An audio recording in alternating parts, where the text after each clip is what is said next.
The Missing Years, Ishmael's Hidden Journey in the Book of Genesis. Introduction. The Book of Genesis contains a striking silence in the life of Ishmael. He is born in Genesis 16, and then he disappears.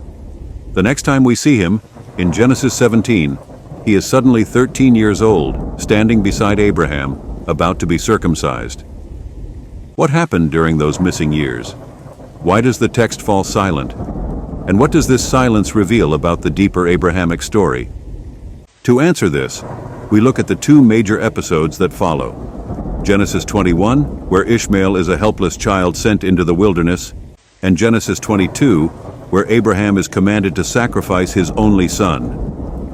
Read in sequence, and without assuming the later editorial layers, both narratives point to Ishmael as Abraham's firstborn, beloved, and only son at those points in time.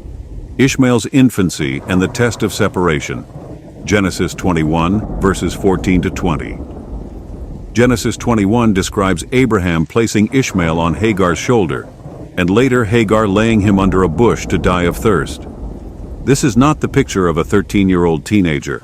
The Hebrew word na'ar, often translated lad, covers a wide age range, but the context here, being carried, unable to walk, crying out, makes it clear Ishmael was still a young child. Then, verse 20 says, "And God was with the lad, and he grew."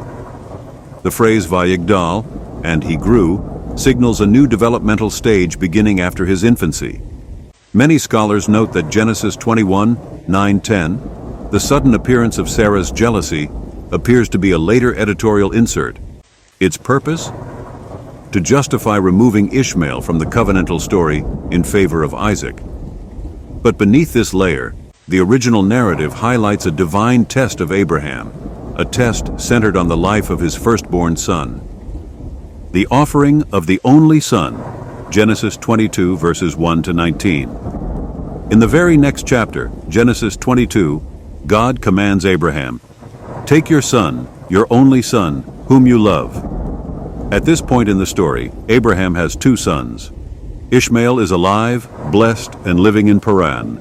So how can Isaac be called the only son? This tension has led many critical scholars to conclude that the original Akedah narrative, Genesis 22, was about Ishmael, not Isaac.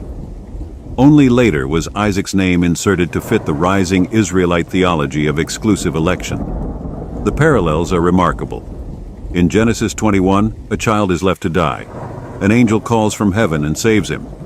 In Genesis 22, a child is about to be sacrificed. An angel calls from heaven and saves him. Two tests, two near deaths, two divine interventions.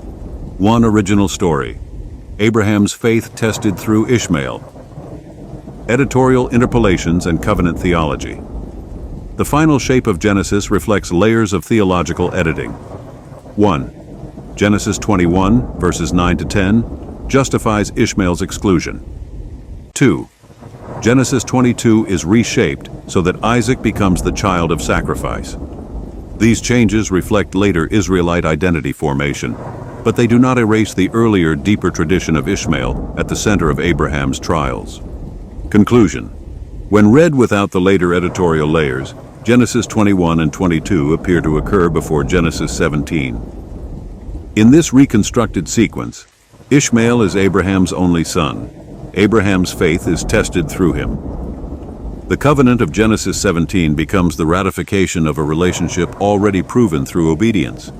Only later does Isaac enter the story as a gift, a joyful reward after Abraham has endured the greatest tests with Ishmael. Thus, Ishmael is not a marginal figure.